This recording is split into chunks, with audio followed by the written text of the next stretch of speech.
સાથે સંધ્યા મુંબઈમાં ભારે વરસાદ જી હા સાયણ હિન્દ માતા સહિતના વિસ્તારોમાં ભરાયા છે પાણી દિવસે જ છવાયો છે અંધારપટ અને હજુ પણ ભારે વરસાદની આગાહી કરવામાં આવી છે તો મુંબઈમાં આજે ભારે વરસાદ જોવા મળી રહ્યો છે તો 10 વાગ્યા બાદથી જ અંધારપટ અહીં જોવા મળી રહ્યું છે અનેક વિસ્તારોમાં પાણી ભરાયેલા છે। तो आप तस्वीरें अगर आप देखें तो ये अंधेरी सबवे का इलाका है। यहाँ पर अभी कुछ देर पहले जब हम अपने दर्शकों को दिखा रहे थे तो पानी की रफ्तार काफ़ी कम थी, लेकिन अभी अगर रफ्तार की बात करें तो काफ़ी तेज़ी के साथ पानी भरना शुरू हो गया है। यानी इसी तरीके से अमूमन हर जगह हर इलाकों की तस्वीरें आपको दिखाई पड़ेंगी, खासकर जहाँ पर पानी ज़्यादा है और निचले इलाके हैं उन जगहों पर अगर इस तरीके की स्थिति पैदा रहती है तो निश्चित ही मुंबईकरों के लिए तो तकलीफ होगी ही, साथ ही बीएमसी के जो कर्मचारी हैं जो अत्यावश्यक सेवाओं में लगे हैं, खासकर पानी के समय में तो उन्हें दो अलग अलग चीज़ों से लड़ना पड़ रहा है। बारिश के समय में कैसे मुंबईकरों की जान बचाएं और दूसरा कोरोना में कैसे मुंबईकरों के लिए और अच्छी सहूलियतें दे ताकि मुंबईकर दोनों चीज़ों से सुरक्षित रहे। इसके लिए काफ़ी ज़्यादा तकलीफ उनके लिए भी बढ़ जाती है, लेकिन बारिश की जो स्थिति है जो नदी की तरह आप धारा आप समझ सकते हैं कि ये सबवे का इलाका है, लेकिन नदी की तरह धारा आप देख रहे हैं। इससे आप अंदाज़ा लगाइए कि अमूमन यही हालात मुंबई के करीब करीब सभी इलाके में हैं। जो लो लाइंग इलाके हैं, निचले इलाके हैं, वहाँ पर स्थिति काफ़ी ज़्यादा गंभीर है और बीएमसी के कर्मचारियों को फिलहाल लगा दिया गया है ताकि जो भी ढक्कन है वो खोल के रखें। और तमाम सारे कर्मचारी हैं, हम इनसे बात करते हैं कि आखिर ये लोग यहाँ पर सुबह से ही हैं और ये पानी जितना तेज़ी से बढ़ा है। आप लोग बताइए कि कब से यहाँ पर है और कितना तेज़ी के साथ अभी कितना फीट पानी हो गया होगा? कम से कम 6 फुट रहेगा, नाले के पकड़ के 7 फुट पकड़ के। कितना बीएमसी ने यहाँ इंतजाम क्या किए हैं? पंप और क्या क्या क्या चीज़ें लगाई हैं और रास्तों को लेकर के क्या किया है? पंप लगाई है दो और पानी के लिए सब कुछ लगाया जाए, वो साइड में भी लेबर छोड़ दिया जाए और इधर भी लेबर छोड़ दिया। बिल्कुल, यहाँ पर अगर इस तरफ तस्वीरें देखिए, क्योंकि तस्वीरें बहुत कुछ बयां करती हैं अर्पिता। कई बार तस्वीरों के सहारे हम अपने दर्शकों को ये बता सकते हैं कि अंधेरी सबवे फिलहाल पूरी तरीके से बंद हो चुका है और इसके आसपास के जो रास्ते हैं उन सारे रास्तों को बंद किया जा चुका है, क्योंकि पूरी तरीके से सबवे नदी में तब्दील हो गई है। और अमूमन यही चीज़ें पूरे मुंबई भर के अलग अलग हिस्सों से दिखाई पड़ रही हैं। फिलहाल वेस्टर्न सबब हो, सेंट्रल सबब हो, मध्य मुंबई हो, इन सारी जगहों पर पानी की तस्वीर किसी तरीके से है। अच्छी बात यह है कि तस्वीरें हम देख रहे हैं कि वहां पर हालात क्या है। हालांकि तो मुंबईમાં હાલાત ખરાબ થઈ રહ્યા છે। મુંબઈમાં સવારથી જ વરસાદ વરસી રહ્યો છે। માયાનગરીમાં ભારે વરસાદ છે અને ઠેર ઠેર પાણી ભરાઈ ગયેલા છે। અલગ અલગ જે વિસ્તારો છે ત્યાં ખાસ કરીને સાયણ હિન્દ માતા વિસ્તારમાં પાણી ભરાયા છે અને દર વર્ષની આ સમસ્યા છે। આ વિસ્તારોમાં દર વર્ષે જ્યારે વરસાદ પડે છે ત્યારે પાણી ભરાઈ જાય છે। સૌથી મોટી મુશ્કેલી એ આવે છે કે પાણીના નિકાલ કરવાની, જો કે બીએમસીના કર્મચારીઓ પાણીના નિકાલના માટે લાગી ગયા છે। इस बारे में ज्यादा जानकारी लेंगे हमारे सहयोगी अमित राय से। जी अमित, बताएं कि कब से बारिश हो रही है मायानगरी में और क्या हाल है मायानगरी का? देखिए, देर रात तक तो बारिश बंद थी, लेकिन सुबह से जो है बारिश होना शुरू हुआ है। सायन हिंद माता और मिलन सबवे में पानी भरना जो है शुरू हो चुका है। अंधेरी सबवे जो है वहां पे पानी भर चुका है और उस रोड को जो है ब्लॉक कर दिया है पुलिस ने। बाहर जो है ट्रैफिक के और पुलिस के जवान खड़े हैं और लोगों को अंदर जाने से मना कर रहे हैं। तो अब कल ही जो है मौसम विभाग ने साफ कर दिया था कि अगले 3 दिन जो है मुंबई, नवी मुंबई, ठाणे, पनवेल, सिंधुदुर्ग और रायगढ़, इन जगहों पे जो है अगले 3 दिन जो भारी से भारी बरसात होगी। जो लो लाइन इलाके हैं, जो निचले इलाके हैं, वहां पर पानी भरना शुरू हो गया है। जी, कौन कौन से इलाके हैं जहां पर हर बार की यही समस्या है, थोड़ी सी बारिश होती है और पानी जल भराव हो जाता है? देखिए, सायन है, Hind Mata, Milan subway, Andheri subway, Malad subway, Parel, King Circle, Kurla, Chembur, Bhandup, ये वो इलाके हैं जो साल दर साल जो है इसी तरह बारिश में जो है जलमग्न हो जाते हैं। यहाँ पर बीएमसी द्वारा जो है पानी निकासी की मशीनें लगाई गई हैं, लेकिन अगर लगातार बारिश होती है और पानी बढ़ता जाता है तो ये मशीनें जो है पानी खींचने में जो है विफल साबित होती हैं। तो इस बार भी मशीनें लगाई गई हैं। बीएमसी की जो पूरी यंत्रणा है वो इस पे लगी हुई है, लेकिन अगर बरसात ऐसे ही भारी बरसात होती रही जिस तरह से मौसम विभाग ने चेतावनी दी है, तो कहीं ना कहीं मुंबई जो है फिर से मुसीबत में आ सकती है। जी अमित, क्योंकि जो विजुअल हमारे सामने है उसमें भी हम देख पा रहे हैं कि जो मेन रोड है, मेन सड़कें हैं, वहां पर भी जल भराव हो गया है और इसके चलते जो ट्रैफिक है वो भी जाम हो रहा है। कई सारे लोगों को मुसीबत आ रही है क्योंकि ये ऐसा वक्त है जहां पर जब लोग ऑफिस जा रहे हैं, अपने काम के लिए निकल रहे होते हैं, तो ऐसे में काफी मुसीबतें आती हैं। देखिए, ये तस्वीर जो है साल दर साल की है। कल रात भी हमने देखा था कि हिंद माता इलाके में जो है घुटनों तक पानी भर गया था। ये तस्वीर साल दर साल की, सुबह का समय है, लोग जो है दफ्तर जो है निकलने के लिए घरों से निकले हुए हैं, सड़कों पे यातायात जो है बाधित हो रहा है, इससे ट्रैफिक की समस्या बहुत ज्यादा जो है लोगों को रूबरू होना पड़ रहा है। तो ये तस्वीरें साल दर साल की, लेकिन समस्या ये है कि ये सारे इलाके जो है लो लाइन इलाके हैं, जिसमें जो है पानी निकासी की मशीनों के अलावा दूसरा कोई उपाय जो है किया नहीं जा सकता। तो हर बार जो है बीएमसी ये कहते हैं कि हमने कुछ नई मशीनें लाई हैं, नए जो है उपाय योजना की है, जिसके इस बार मुंबई नहीं डूबेगी। लेकिन साल दर साल की तस्वीरें जो है साफ तौर पर जाहिर करती है कि मुंबई महानगर पालिका जो एशिया की सबसे बड़ी महानगर पालिका, जिसका बजट एक राज्य के बजट से भी बहुत ज्यादा होता है, वो हर बार जो है विफल साबित हो रही है। जी अमित, शुक्रिया आपका हमारे साथ जुड़ने के लिए।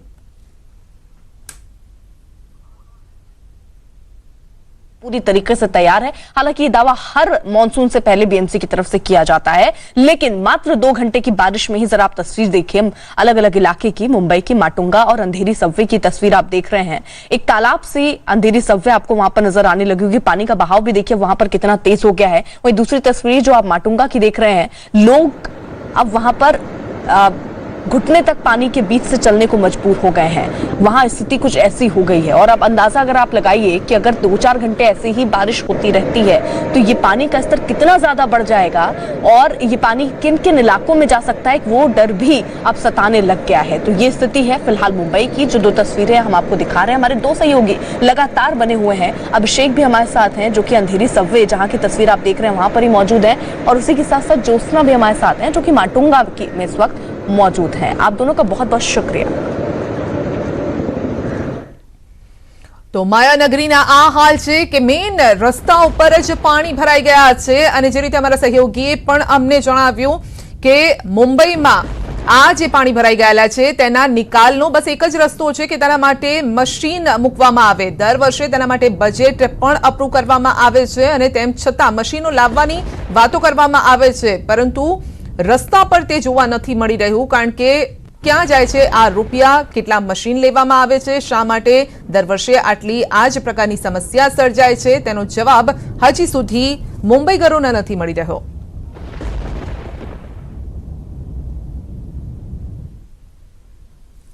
આગળ વધીશું। વલસાડ જિલ્લામાં વરસાદી માહોલ છે। વાદળછાયા વાતાવરણ વચ્ચે જ જિલ્લાના કપરાડા, વાપી, પારડી, વલસાડ તાલુકામાં છૂટો છવાયો વરસાદ છે।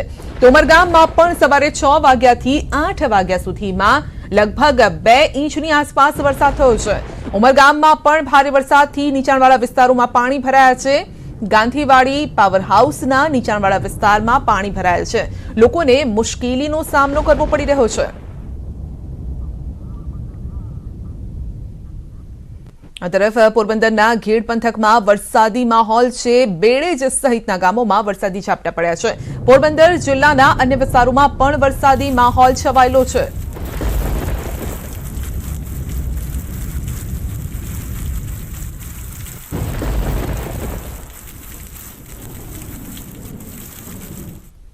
આ તરફ ઉપલેટા નજીકનો મોજ ડેમ ફરી ઓવરફ્લો થયો છે। ભાયાવદર પંથકમાં ઉપરવાસમાં ભારે વરસાદના કારણે ડેમ ઓવરફ્લો થયો છે। અઠવાડિયામાં મોજ ડેમ સતત 5મી વખત ઓવરફ્લો થયો છે અને ડેમમાં ધસમસતા પાણી આવતા ગઢાડા, મોજીરા, સેવંતરા, ખાખી જાડિયા સહિતના નીચાણવાળા વિસ્તારોને એલર્ટ કરાયા છે।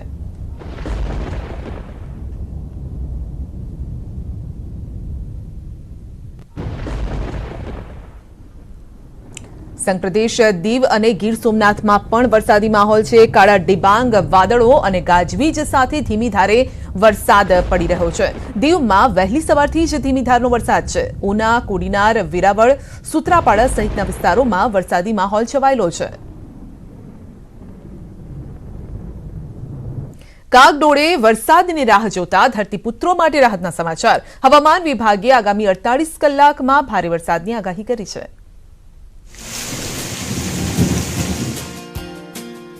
વાવણી બાદ મેઘમહેરની રાહ જોઈ રહેલા ખેડૂતો માટે હવામાન વિભાગે રાહતના સમાચાર આપ્યા છે. આગામી 48 કલાકમાં ભારેથી અતિભારે વરસાદની હવામાન વિભાગે આગાહી કરી છે. સૌરાષ્ટ્ર અને દક્ષિણ ગુજરાતને મેઘરાજા ગમરોળશે. આગાહી મુજબ 15 અને 16 જુલાઈએ વલસાડ, દીવ, દમણ, દાદરા નગર હવેલી અને સૌરાષ્ટ્ર કચ્છમાં વરસાદ પડશે.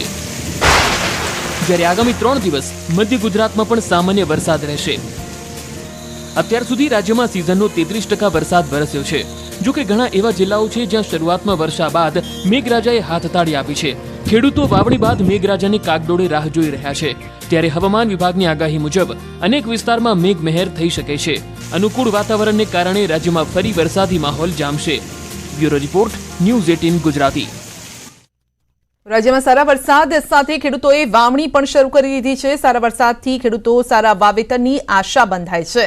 સૌરાષ્ટ્રમાં હાલમાં બાજરી, મકાઈ, કઠોળ, મગફળી અને કપાસમાં સારા ઉત્પાદનની આશા ખેડૂતો સેવી રહ્યા છે. તો બીજી બાજુ ઉત્તર ગુજરાતમાં પણ ઓછો વરસાદ થતા ખેડૂતો ચિંતામાં મુકાયા છે. ઓછા વરસાદના કારણે ડાંગર અને અન્ય પાકોની વાવણી પર સીધી અસર જોવા મળી છે.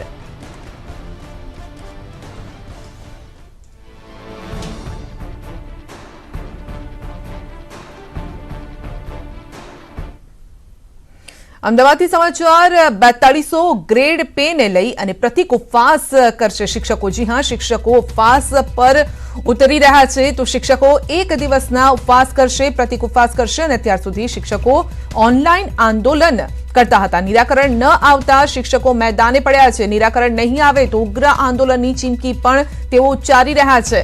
તો એક દિવસના પ્રતિક ઉપવાસ કરી અને તેઓ તેમની સંગઠન શક્તિ બતાવવા ઈચ્છી રહ્યા છે. તેમની જે માંગ છે તે પૂરી થાય તે માટે છેલ્લા ઘણા સમયથી આંદોલન ચાલી રહ્યું છે. અત્યાર સુધી ઓનલાઈન તેઓ આંદોલન ચલાવી રહ્યા હતા. ટ્વિટર, ફેસબુક, વોટ્સએપ પર તેઓ આંદોલન ચલાવી રહ્યા હતા. પરંતુ હવે તેઓ એક દિવસના પ્રતિક ઉપવાસ પણ કરશે. ગુજરાતના 65,000 જેટલા શિક્ષકો પ્રતિક ઉપવાસ ઉપર ઉતરેલા છે. આવનાર સમયની અંદર જો ગુજરાત સરકાર 4200 ગ્રેડ પેને યથાવત નહીં રાખે તો ગુજરાત રાજ્ય પ્રાથમિક શિક્ષક સંઘના નેજા હેઠળ તમામ શિક્ષકો સાથે મળી અને ઉગ્ર આંદોલન કરશું. આ આંદોલનની અંદર અમે શિક્ષકો બાળકોનું હિતને ધ્યાનમાં રાખી અને આંદોલન કરશું. બાળકોના હિતને કોઈ પણ પ્રકારનું નુકસાન નહીં પહોંચે એવી રીતે ઉગ્ર આંદોલન આ સરકાર સામે કરશું. તો આ અંગે જે વધુ માહિતી મેળવીશું મારા સહયોગી સંજય પાસેથી. જી સંજય, જણાવો કે શિક્ષકોનું આ આંદોલન કઈ રીતે આંદોલન થઈ રહ્યું છે, માંગ કયા પ્રકારની છે અને માંગ અંગે કોઈ વિચારણા કરવામાં આવી છે તંત્ર તરફથી? સંધ્યા, 2010માં જે શિક્ષકો ફિક્સ પગારમાં જોઈન્ટ થયા હતા અને તેઓનો ગ્રેડ 4500 સમયે કરવામાં આવ્યો હતો.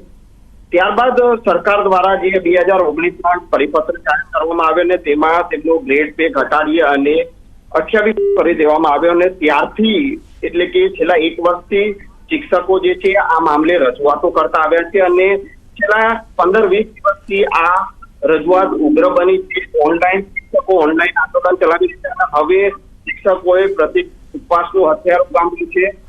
અલગ અલગ જિલ્લામાં અલગ અલગ શાળાઓમાં શિક્ષકો જે છે આ રીતે પ્રતિક ઉપવાસ કરી અને પોતાની માંગ ઉગ્ર બનાવી છે અને ગ્રેડ 4200 જેઓનો તે યથાવત રાખે. જી જી, આપનો આભાર સંજય, અમારી સાથે જોડાવા બદલ. તો સ્કિલ ઇન્ડિયા મિશનની શરૂઆતનું આજે 5મું વર્ષ થયું છે અને પ્રધાનમંત્રી નરેન્દ્ર મોદી સંબોધી રહ્યા છે. नित्य नूतन टेक्नोलॉजी ने भी उस पर प्रभाव पैदा किया है. नए वर्क कल्चर और नए नेचर ऑफ जॉब को देखते हुए हमारे युवा नई नई स्किल्स को तेजी से अपना रहे हैं. वैसे साथियों, कई लोग मुझसे पूछते हैं कि आज के दौर में बिजनेस और बाजार इतनी तेजी से बदलते हैं कि समझ ही नहीं आता रिलेवेंट कैसे रहा जाए. कोरोना के इस समय में तो ये सवाल और भी अहम हो गया है।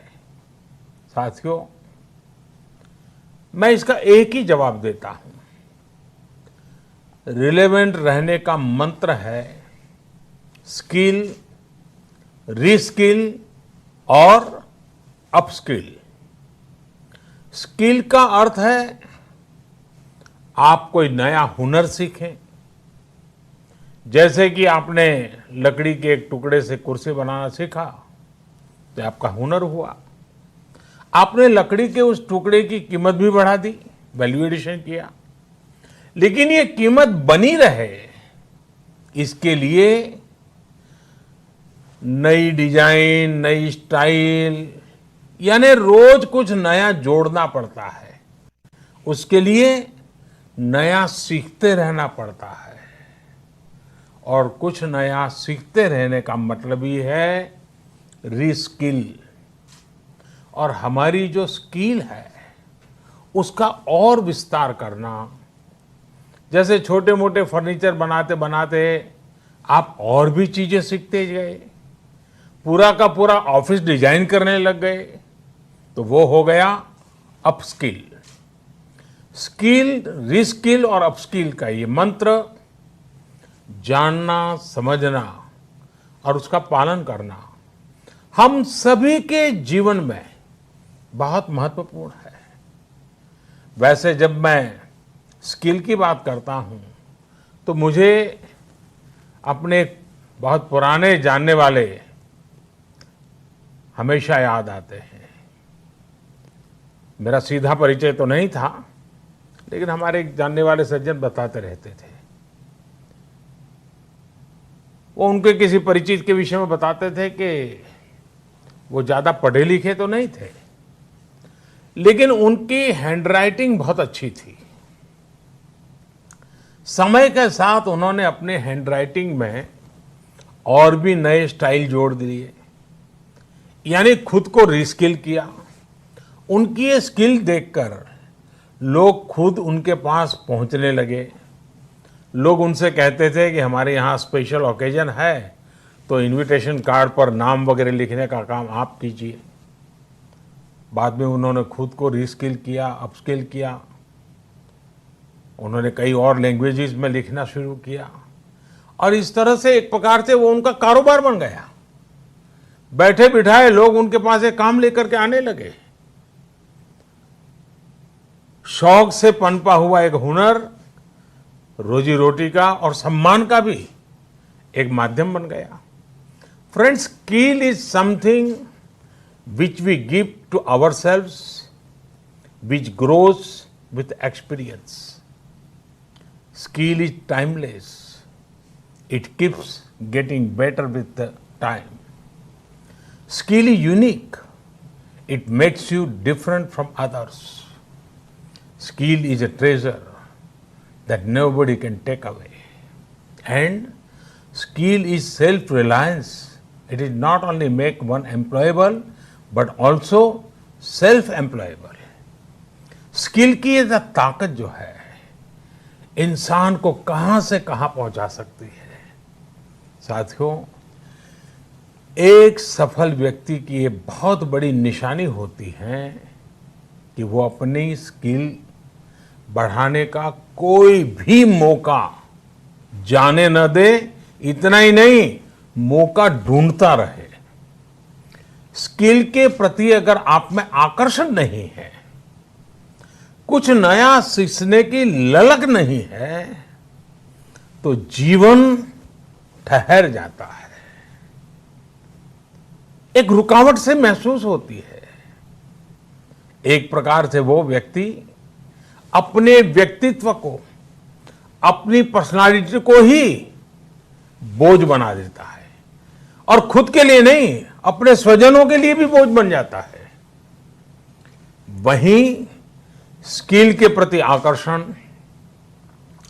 जीने की ताकत देता है, जीने का उत्साह देता है। स्किल सिर्फ रोजी रोटी और पैसे कमाने का जरिया नहीं है, जिंदगी में उमंग चाहिए, उत्साह चाहिए, जीने की जीत चाहिए, तो स्किल हमारे ड्राइविंग फोर्स बनती है, हमारे लिए नई प्रेरणा लेकर आती है, ऊर्जा का काम करती है। और उम्र कोई भी हो, चाहे युवा अवस्था हो या बुजुर्ग, अगर आप नई नई स्किल सीख रहे हैं तो जीवन के प्रति उत्साह कभी कम नहीं होगा। साथियों, स्किल की क्या ताकत होती है, इससे जुड़ा हर किसी का कुछ न कुछ अनुभव होगा। मुझे भी आज जब आपसे बात कर रहा हूं तो एक पुरानी घटना याद आती है, और ये तब की बात है जब मैं युवा अवस्था में ट्राइबल बेल्ट में एक वॉलंटियर के रूप में काम करता था, और कुछ संस्थाओं के साथ मिलकर के मैं उनसे काम कर लेता था। तो एक बार एक संस्था के साथ, उनके लोगों के साथ कहीं बाहर जाना था, तो उनकी जीप में हम सब जाने वाले थे, लेकिन वो जीप सुबह जब निकलना था उसी समय चली नहीं। अब वो जंगलों में भटकते भटकते वो जीप भी ऐसे ही थी। हम सब लोग लगे, काफ़ी कुछ कोशिश की, धक्के मारे, सब किया, लेकिन गाड़ी चली नहीं। आखिरकार 7-8 बज गए तो फिर किसी एक मैकेनिक को बुला लिया। उसने आकर के कुछ इधर उधर किया और 2 मिनट में तो ठीक कर दिया।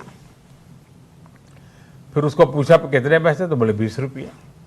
उस जमाने में 20 रुपये की कीमत बहुत होती थी, लेकिन हमारे एक साथी ने कहा, अरे यार 2 मिनट का काम और तुम 20 रुपये मांग रहे। उसका जवाब मुझे आज भी प्रेरणा देता है, मेरे मन पे प्रभाव करता है। उस अनपढ़ मैकेनिक ने कहा, साहब ये 2 मिनट का 20 रुपया नहीं ले रहा हूं, 20 साल से काम करते करते मैंने जो स्किल मेरे में आई है, जो अनुभव जुटाया है, ये 20 रुपया उसका है। मैं समझता हूं यही होती है स्किल की ताकत। स्किल आपके काम का ही नहीं, आपके भी प्रतिभा को, प्रभाव को प्रेरक बना देता है। और साथियों, यहां एक और चीज समझनी बहुत जरूरी है। कुछ लोग नॉलेज और स्किल को लेकर के हमेशा कंफ्यूज में रहते हैं या कंफ्यूजन पैदा करते हैं। ऐसे लोगों को मैं हमेशा एक छोटा सा उदाहरण देता हूं। आप बुक्स में पढ़ सकते हैं, यूट्यूब पर वीडियो देख सकते हैं कि साइकिल कैसे चलाई जाती है, साइकिल पर कैसे बैठना है, साइकिल कैसी होती है, कौन सा पुर्जा क्या काम करता है, कहाँ हैंडल पकड़ना है, कहाँ ब्रेक लगाना, सब उसमें आपको वीडियो में भी दिखेगा। ये सब नॉलेज है। आपको नॉलेज है इसलिए आप साइकिल चला जाएंगे, ऐसा गारंटी नहीं है। लेकिन वास्तव में, एक्चुअल में जब साइकिल चलाना होता है तो स्किल की जरूरत पड़ती है। आपको खुद को धीरे धीरे आ जाता है, और फिर आप अपनी मस्ती में भी साइकिल चलाते हैं, चलते रहते, कोई तकलीफ नहीं होती है। जैसे जैसे आपने इस कला को सीख लिया, इस टैलेंट में आ गई, स्किल आ गई, आपको कभी दिमाग खपाना भी नहीं पड़ता है। और इस फर्क को समझना शासन से लेकर के समाज के हर स्तर पर बहुत जरूरी होता है। आज भारत में તો તમારા નોલેજ અને હુનરમાં બંનેમાં ડિફરન્સ છે, વાત બહુ સારી રીતે પીએમ નરેન્દ્ર મોદીએ સમજાવી છે। આગળ વાત કરીશું રાજકોટની, તો ક્રાઇસ્ટ હોસ્પિટલની મનમાની સામે આવી છે। કોરોના દર્દીને 1.50 લાખનું બિલ ફટકાર્યું છે, એટલે કે 1.5 લાખનું બિલ ફટકારવામાં આવ્યું છે। દર્દીને 3 દિવસનું 1.5 લાખનું બિલ પકડાવી દીધું છે। 3 દિવસ પહેલા દર્દીએ 90,000 જમા કર્યા હતા। રિપોર્ટ પોઝિટિવ આવ્યા પહેલા રૂપિયા જમા કર્યા હતા અને દર્દીના સંબંધીએ કલેક્ટરને આ અંગે જાણ પણ કરી છે। તો મસમોટું બિલ પકડાવી દેવામાં આવ્યું છે। 3 દિવસ પહેલા 90,000 જમા કર્યા અને હવે 1.5 લાખનું બિલ। અમે જ્યારે ગુરુવારે ત્યાં એડમિટ થયા ત્યારે અમારી સાથે એ રીતના વાતચીત થઈ હતી કે તમને અમે 11.5ના પેકેજમાં રાખશી કોવિડ-19માં, અત્યારે અમને ખાલી શક છે કે પોઝિટિવ છે કે નેગેટિવ તો રિપોર્ટ બાદ જ ખબર પડશે. એટલે અમારી પાસેથી એમને સિવિલનો રિપોર્ટ કરાવ્યો, એટલે સિવિલનો રિપોર્ટ અમારો નેગેટિવ આવ્યો. 2 દિવસ પછી અમે ગુરુવારે એડમિટ થયા હતા અને શનિવારે રિપોર્ટ નેગેટિવ આવ્યો. અહીંયાથી ઘણા પેશન્ટ સિવિલમાં ટ્રાન્સફર થયેલા છે, તો અમને શું કામ રજા નથી આપતા? અને શનિવાર સુધીનું અમે બધું બિલ પેમેન્ટ કરેલું હતું અને હવે રવિવારથી આજે બુધવાર સુધીમાં અમને એ લોકોએ એવું કીધું કે તમારું 1.5 લાખ રૂપિયાનું બિલ છે. બિલમાં એ જ વાંધો છે. અમે 70 થી 90,000 રૂપિયા ભરી દીધા છે કટકે એ લોકો જેમ માગતા હતા એવી રીતના. અમારા 11,000ના પેકેજમાં જ હતા. ગવર્મેન્ટના રૂલ્સ પ્રમાણે 11,000 પેકેજ હતું. એ લોકોએ 18,000 રૂપિયા પેકેજનો ભાવ કરી નાખ્યો. બાકીની કે બહારથી દવા આવશે ને કે ફાર્મ હાઉસમાં લખેલી છે કે અહીંથી જે કાંઈ કોરોનાની દર્દીની દવા આવશે એ આ પેકેજમાં આવી જશે. અન્ય 20,000ની બિલનું આસપાસ 23,000 20,000 આવે છે. 40,000 ખર્ચે 3 દિવસનું બિલ આજનો દિવસ ન ગણો એટલે કાલના દિવસમાં 1.5 લાખ રૂપિયા પાસે મગાવેલા. અમે કીધું ભાઈ અમારી પાસે 1.5 લાખ નથી, અમને સિવિલમાં જવા દો, તો સિવિલમાં જવાય નથી દેતા ને કાંઈ નહીં. ને આ લોકો નવા બિલ કાઢે છે. કોરોના પોઝિટિવ દર્દી જ્યારે હોય છે ત્યારે સસ્પેક્ટેડ તરીકે આવે ત્યારે આપણે એને પહેલાં આઇસોલેશન વોર્ડમાં જ દાખલ કરવો પડે છે. પછી એનો રિપોર્ટ મોકલાય અને એને જ્યાં સુધી રિપોર્ટ ન આવે ત્યાં સુધી બીજાની સાવચેતી રહી એના માટે આપણે એને પોઝિટિવ તરીકે જ સારવાર આપવી પડે. ના, એ શક્ય નહીં. એ 90,000 રૂપિયા અમે કોઈ પણ હોસ્પિટલની પોલિસી પહેલા ખાલી સસ્પેક્ટેડ દર્દીઓ માટે 90,000 રૂપિયા લેવામાં નથી આવતા. સ્પેશિયલ ઓફર જાણો ઇન્ડસ્ટ્રી ટ્રેન્ડ્સ અને સ્ટોક ઇનસાઇટ. દરરોજ માત્ર ₹1 મની કંટ્રોલ પ્રો સબસ્ક્રાઇબ કરવાના. છેલ્લા 2 દિવસ આજે જ સબસ્ક્રાઇબ કરો. કૂપન કોડ PRO365 નો ઉપયોગ કરો.